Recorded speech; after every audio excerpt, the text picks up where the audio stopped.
Certaines des marques automobiles les plus célèbres de l'histoire sont actuellement en grande difficulté. Autrefois de véritables icônes, leurs voitures s'accumulent aujourd'hui chez les concessionnaires, se vendent mal et en coulisses, les problèmes ne cessent de s'aggraver. Mais comment ces grands noms ont-ils pu tomber si bas? Et plus important encore, serait-ce une erreur d'acheter l'un de ces modèles en 2026? C'est exactement ce dont nous allons parler aujourd'hui. Shark 6. Mitsubishi. Il fut un temps où Mitsubishi était vraiment cool.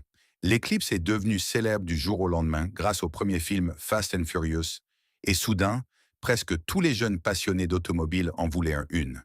Puis est arrivée la Lancer Evolution, une voiture turbo à transmission intégrale sans compromis, inspirée du rallye, qui donnait un coup de vieux à des voitures bien plus chères.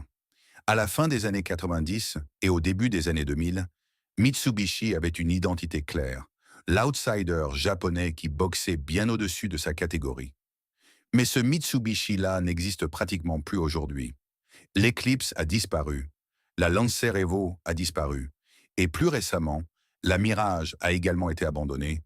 C'était la dernière voiture neuve en Amérique que l'on pouvait acheter pour moins de 20 000 $. C'était précisément leur point d'entrée, leur produit d'appel pour les acheteurs soucieux de leur budget. Il ne reste plus que 3 crossovers. Et ironiquement, l'un d'eux a même été baptisé Eclipse. Cela montre à quel point cette marque a perdu sa propre identité. Selon Carriage, l'Eclipse Cross a actuellement un stock d'environ 200 jours. Cela signifie que ces véhicules restent sur les parkings et trouvent difficilement preneurs. Et puis, il y a eu les droits de douane de Trump. Ce que beaucoup ignorent, Mitsubishi importe chaque véhicule vendu aux États-Unis depuis le Japon ou la Thaïlande. Aucun n'est fabriqué en Amérique. Lorsque la taxe automobile de 25% a été instaurée, Mitsubishi n'avait aucune marge de manœuvre. La marque a même dû suspendre temporairement ses livraisons aux concessionnaires américains, le temps de déterminer la marche à suivre. Les pertes s'élèveraient à environ 267 millions de dollars sur le bénéfice d'exploitation. Pour une marque de cette taille, c'est énorme. 5. Chrysler. Et ce cas fait vraiment mal. Chrysler est l'un des noms les plus légendaires de l'histoire de l'automobile américaine.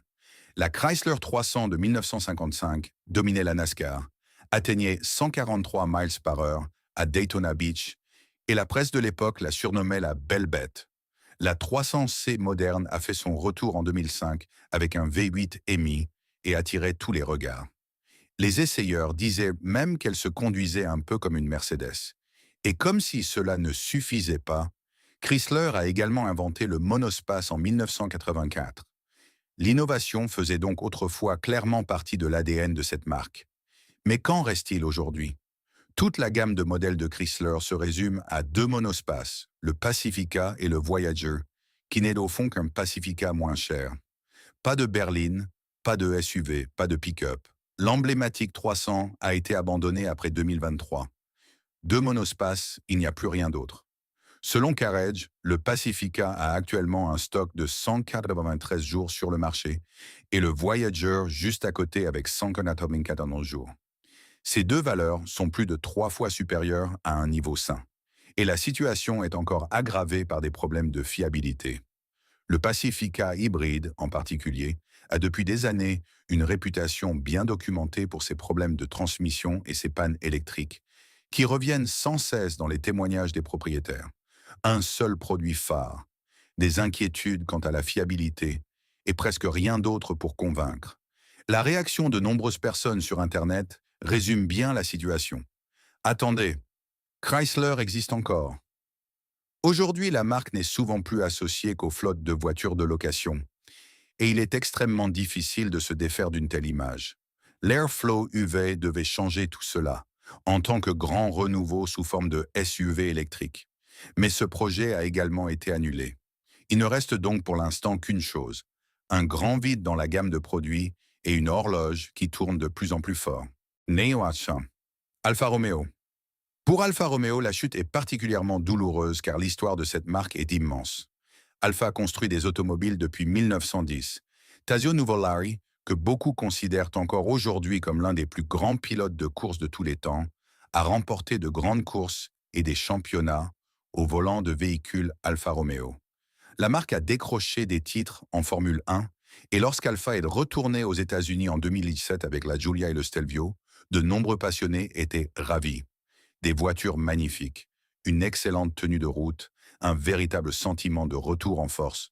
Mais au final, ce n'était apparemment pas le cas, car la réalité est décevante. En 2025, un concessionnaire Alfa Romeo moyen aux États-Unis ne vendait que 5 voitures par mois. 5. Dans le même temps, les ventes américaines ont chuté de près de 20% en 2024. Avec de tels chiffres, il est presque impossible de rentabiliser une concession. Les concessionnaires perdent de l'argent, réduisant leurs effectifs, et lorsque cela se produit, le service en pâtit presque toujours. Et c'est particulièrement problématique pour une marque comme Alfa Romeo. En effet, sur les forums de propriétaires, le même refrain revient sans cesse. Les gens adorent la conduite de ces voitures, mais ils détestent de nombreux aspects liés à leur possession. Les problèmes électroniques, qui affectaient déjà les premiers modèles de Giulia et de Stelvio, n'ont jamais vraiment quitté la réputation de la marque. Consumer Reports classe régulièrement les modèles d'Alfa très bas en matière de fiabilité. Et lorsque quelqu'un dans cette gamme de prix doit choisir entre Alfa Romeo et une BMW ou une Mercedes, la décision penche généralement en faveur des marques allemandes. Presque personne ne veut attendre des semaines pour des pièces de rechange sur une voiture à environ 60 000 $. À cela s'ajoute le contexte global. Stellantis, la société mère, a dû faire face à une perte financière massive au second semestre 2025. Cela rend la situation d'Alfa Romeo encore plus incertaine. 3. Mini. La Mini originale de 1959 est l'une des voitures les plus emblématiques jamais construites. Elle a remporté le Rallye Monte-Carlo à 3 reprises et le Time Magazine l'a classée parmi les 100 designs les plus influents du XXe siècle. Lorsque BMW a relancé la marque en 2002, ils ont d'abord réussi à recréer cette magie si particulière. Petite, ludique, directe et avec un véritable caractère. Beaucoup de gens n'achetaient pas une Mini simplement comme une voiture, ils se sentaient membres d'une petite communauté de fans. Mais ce sont précisément ces fans fidèles qui ont aujourd'hui de plus en plus le sentiment que la marque leur échappe. La plainte que l'on entend sans cesse résonne presque partout de la même manière. Les voitures deviennent plus grandes, plus lourdes et plus compliquées. Le Countryman de 2025 est désormais un SUV à part entière. Une voiture qui s'appelle littéralement Mini pèse aujourd'hui autant qu'un crossover premium compact. Pour de nombreux adeptes de longue date, cela ressemble à une rupture avec leur propre identité.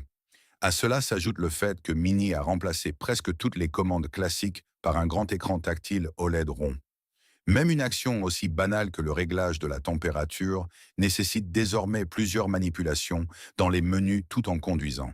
Les propriétaires ne s'en plaignent pas seulement par agacement, certains qualifient même cela de véritable problème de sécurité. Selon Carriage, le cabriolet Mini a actuellement un stock de 224 jours, soit près de 4 fois un niveau sain. Et une partie du problème réside dans le prix. Un Mini Countryman, toutes options évoluent désormais directement dans les mêmes sphères qu'un BMW X1 ou un Audi Q3. Et c'est précisément dans cette gamme de prix que de nombreux acheteurs finissent par préférer l'emblème qui promet plus de prestige. 2. Infiniti. Et The Infiniti est peut-être le cas le plus tragique de cette liste, car cet effondrement aurait pu être évité. La G35 puis la G37 étaient de véritables voitures de passionnés. Propulsion arrière, moteur puissant, maniabilité précise. Karen Driver les a encensés et lorsque la G37 est arrivée sur le marché, elle figurait parmi les berlines sportives de moins de 40 000 $ les plus discutées aux États-Unis. À l'époque, Infiniti avait trouvé ce que beaucoup de marques ne trouvent jamais vraiment. Une identité claire à laquelle les gens réagissaient réellement. Mais ensuite, il a semblé que la marque avait tout simplement cessé d'évoluer.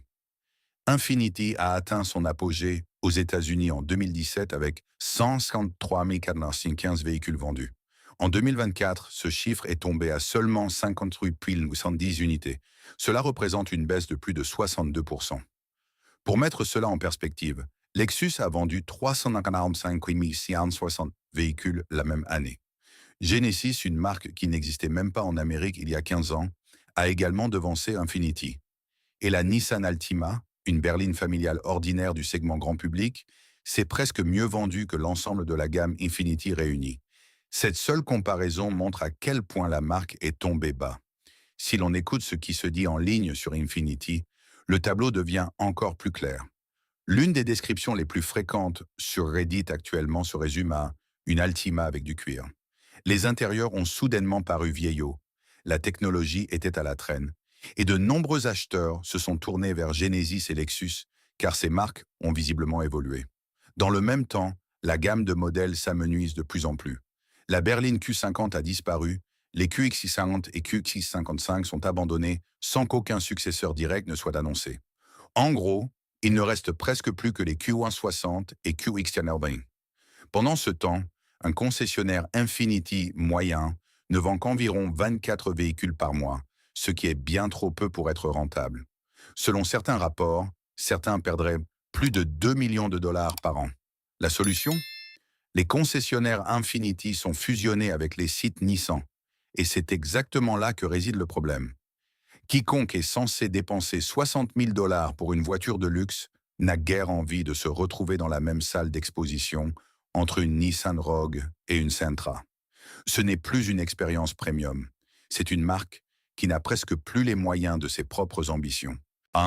Jaguar, et à la première place se trouve Jaguar.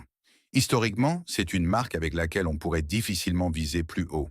En 1961, Jaguar a présenté la Tipper au Salon de l'Automobile de Genève. Enzo Ferrari l'aurait qualifiée de plus belle voiture jamais construite. Elle dépassait les 150 miles à l'heure, ne ressemblait à rien d'autre sur la route et ne coûtait qu'une fraction de ce que demandaient Ferrari ou Aston Martin à l'époque. Pendant des décennies, posséder une Jaguar signifiait quelque chose de vraiment spécial. Ce n'était pas seulement une voiture, mais un symbole de style, d'élégance et d'une forme unique de prestige. Et c'est précisément pourquoi l'état actuel de la marque semble presque surréaliste. En avril 2025, Jaguar n'a vendu que 49 voitures sur l'ensemble du continent européen. Pas 49 000, mais 49. Le même mois de l'année précédente, ce chiffre était de 1961. Cela représente un effondrement de 90,5% en un seul mois. Depuis le début de l'année 2025, les ventes en Europe ont été inférieures de plus de 75% à celles de l'année précédente. À l'échelle mondiale, les ventes totales de Jaguar sont tombées à seulement 26 862 véhicules, soit une baisse de 85% par rapport à 2018. Ce n'est plus un ralentissement normal, c'est un effondrement presque total. La raison en est aussi radicale que risquée. Jaguar a pratiquement détruit toute sa gamme de modèles existantes avant même que les successeurs ne soient prêts. Les XE, XF et F-Type ont disparu. Même le F-Pace, le modèle le plus vendu de la marque, est supprimé. Les concessionnaires n'avaient soudainement presque plus rien à vendre. Les salles d'exposition se sont assombries et la présence de la marque sur le marché est tombée presque à zéro. Puis, fin 2024, est arrivée la campagne Copy Nothing, dans laquelle on ne voyait pas une seule vraie voiture, mais seulement des mannequins et des messages abstraits. Internet a réagi avec stupéfaction. Même Elon Musk s'en est publiquement moqué. Beaucoup se sont sérieusement demandé si Jaguar fabriquait encore des voitures. Le nouveau plan est un redémarrage complet dans le segment électrique ultra luxueux, avec des prix de départ de plus de 150 000 dollars et une attaque directe contre des marques comme Bentley et Porsche.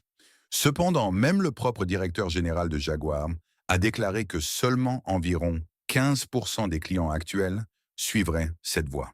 Cela signifie que la marque a délibérément abandonné 85% de sa clientèle fidèle pour cibler des acheteurs dans un segment de prix où elle n'a jusqu'à présent aucun historique de succès solide.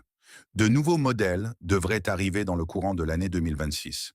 Mais s'ils ne rencontrent pas le succès escompté, il n'y a pratiquement plus de plan B. Tous les ponts vers le passé ont déjà été brûlés. Deux autres marques ont également failli se retrouver sur la liste principale, Fiat et Maserati. Fiat existe depuis 1899, ce qui en fait l'un des plus anciens constructeurs automobiles au monde. Aux États-Unis, cependant, la marque a retiré de sa gamme tous les modèles à essence et a tout misé sur un seul pari, la 500e électrique. Le problème est clairement identifié selon la source. La voiture démarre à environ 38 000 dollars et offre une autonomie d'environ 140 miles. Sur un marché comme les États-Unis, où de nombreuses personnes parcourent de longues distances et ont besoin d'une voiture comme véhicule quotidien à part entière, ce n'est tout simplement pas assez convaincant pour de nombreux acheteurs. Les ventes américaines de Fiat sont désormais si faibles que la marque n'y a presque plus de poids. La voiture a beau être charmante, le marché ne lui correspond pas. Maserati était également très proche. Le logo au trident représente l'histoire du sport automobile depuis 1914 et l'un des noms les plus prestigieux dans le domaine des voitures de luxe. Mais c'est précisément ici que l'effondrement devient particulièrement évident. Selon le contenu original, les modèles Maserati perdent actuellement jusqu'à 72% de leur valeur en seulement 3 ans. Quiconque paie 100 000 dollars aujourd'hui pourrait ne posséder qu'une voiture d'une valeur de 28 000 dollars après 24 à 36 mois. À cela s'ajoutent, selon la source, des indications provenant de forums faisant état d'intérieurs avec des pièces issues de la banque d'organes de Stellantis, de commutateurs provenant de modèles Jeep et Dodge, d'interruptions de production, de licenciements massifs et d'une société mère sous forte pression financière. Le nom a toujours une histoire énorme, mais la réalité de la possession ressemble en ce moment à un désastre. En fin de compte, cette liste montre avant tout une chose. Même les grands noms et une histoire légendaire ne suffisent plus aujourd'hui lorsque les modèles manquent, que l'image s'effrite et que les acheteurs perdent confiance.